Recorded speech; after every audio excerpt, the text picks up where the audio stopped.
अस्सलाम वालेकुम वरहमतुल्लाहि वबरकातुहू। मैं Siraj Shabdi, MM district president Gulbarga. Video पे आने का मकसद गुलबर्गा के अवाम, not only Gulbarga, Hyderabad, Kalyan, Karnataka region के अवाम को हम लोग हमारे प्रोटेस्ट में इनवाइट करना चाह रहे हैं। ये प्रोटेस्ट तिमापुरी चौक पे मंडे के दिन, आने वाले मंडे यानी 27 तारीख को तिमापुरी चौक से लेकर डिप्टी कमिश्नर ऑफिस तक एक पीसफुल प्रोटेस्ट रखा गया है। तो उसमें शिरकत करना बहुत ज़रूरी है, क्योंकि ये जो प्रोटेस्ट है इसका सब्जेक्ट बहुत क्लियर है। ये सब्जेक्ट है एजुकेशन सेक्टर के ऊपर लेकर। कर्नाटका में आज एजुकेशन सिस्टम कोलैप्स हो गया। नॉट ओनली कर्नाटका, ऐसे तो पूरे हिंदुस्तान में हो चुका, मगर मैं हूं कर्नाटका नागरिक, कर्नाटक में रहने वाला, तो मैं कर्नाटक की बात करूंगा। देखिए, आज कर्नाटक में एजुकेशन सिस्टम पूरा कोलैप्स हो गया। ये बात किसी से छुपी हुई नहीं है, किसी से छुपी हुई नहीं है कि गवर्नमेंट स्कूल्स और कॉलेजेस की खिस्ता हालत, ना वहां पे क्वालिटी ऑफ एजुकेशन मिल रहा बच्चों को, ना वहां पे कोई प्रॉपर इक्विपमेंट है, ना वहां पे टीचर्स की अवेलेबिलिटी है।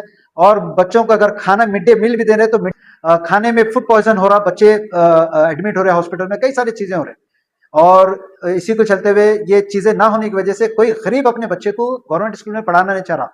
अब अगर प्राइवेट इंस्टीट्यूट में अगर जाएंगे, प्राइवेट स्कूल्स में जाएंगे, तो प्राइवेट स्कूल्स की जो फीस है, इतनी इतनी धांधली चल रही है यहाँ पर कि कारोबार चल रहा है प्राइवेट स्कूल्स के अंदर, इतना बड़ा कारोबार चल रहा। तो ये हम जैसे लोगों को नजर आ रहा, तो यहाँ की हुकूमत को नजर नहीं आ रहा। मैनिफेस्टो में तो बड़े बड़े बातें लिखते हैं ये लोग, मगर जब एजुकेशन शिक्षा एक गरीब और मुस्तहिक एक एवरेज क्लास को अगर शिक्षा की बात आती तो ये लोग पीछे हो गए, ये लोग पूरे पीछे हो गए। तो इसी के जहन में रखते हुए वी हैव ए डेटा, हमारे पास डेटा है, हम लोग बताना चाह रहे हैं। अब देखिए, जंतर मंतर का जो प्रोटेस्ट हुआ, करना भी चाहिए। नीट स्टूडेंट वेरी गुड, मतलब बहुत अच्छा काम करे कि आप लोग प्रोटेस्ट करें, सब लोग प्रोटेस्ट करें, बहुत अच्छा काम करें। मगर अपने अपने स्टेट में भी देखिए, हमारे पास प्राइमरी स्कूल तक बच्चा नहीं जा रहा, प्राइमरी स्कूल तक नहीं पढ़ सक रहा हमारे पास बच्चा। प्राइमरी 10th 6th स्टैंडर्ड, देखिए नीट अगर जाना है तो प्राइमरी पास होना, हायर पास होना, फिर उसका पीयूसी करना, फिर नीट में जाना।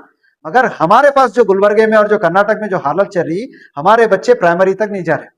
हर डिस्ट्रिक्ट में हजारों बच्चे ड्रॉप आउट हो रहे, क्योंकि गवर्नमेंट स्कूल की हालत ऐसी है और प्राइवेट स्कूल एफर्ड नहीं कर सकते गरीब। इससे क्या हो रहा, गरीब मुस्तहिक और परेशान होते जा रहा, और शिक्षा में, इलिटरेसी में हम लोग पीछे होते जा रहे। अब यहाँ पर है, कुछ बीजेपी के लीडर आते हैं, आके बोल रहे हैं कि मुस्लिम ये एजुकेशन में भी जात धर्म लेकर आए ये लोग। अगर आपके बच्चे, चाहे वो किसी भी मजहब के हो, किसी के बच्चे अगर नहीं पढ़ेंगे तो वो अपने माँ बाप को, अपने घर को किस तरीके से आगे बढ़ाएंगे। तो ये हम तमाम लोगों का फर्ज बनता, जिस तरह पूरे हिंदुस्तान में प्रोटेस्ट हुआ, अगर इसी तरह पूरे हिंदुस्तान में एजुकेशन सेक्टर को लेकर प्रोटेस्ट होगा, तो याद रखिए जो 90,000 स्कूल्स बंद हुए आज हिंदुस्तान में, पूरे स्कूल्स को ओपन कर सकते। कर्नाटक में जितने स्कूल्स बंद हुए, पूरे स्कूल्स को रिफॉर्म करा सकते। कर्नाटक में जितने स्कूल्स, आज गवर्नमेंट स्कूल्स की जो खिस्ता हालत है, ये चीजों को हम दुरुस्त कर सकते। तो इसलिए क्या है, नौजवानों को, पेरेंट्स को, हर किसी को ये प्रोटेस्ट में पार्टिसिपेट करना बहुत जरूरी है।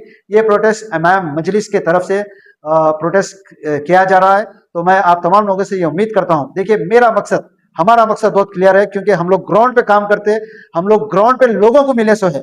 हम देखे सो है कि कुछ माँ बाप अपने घर पे नहीं जाते जब तक उनके बच्चे नहीं सोते। इसलिए नहीं जाते क्योंकि उनको शर्मिंदगी फील होती कि जब वो घर पे जाएंगे तो बच्चे फीस पूछेंगे, तो वो लोग फीस कहां से लाके देंगे।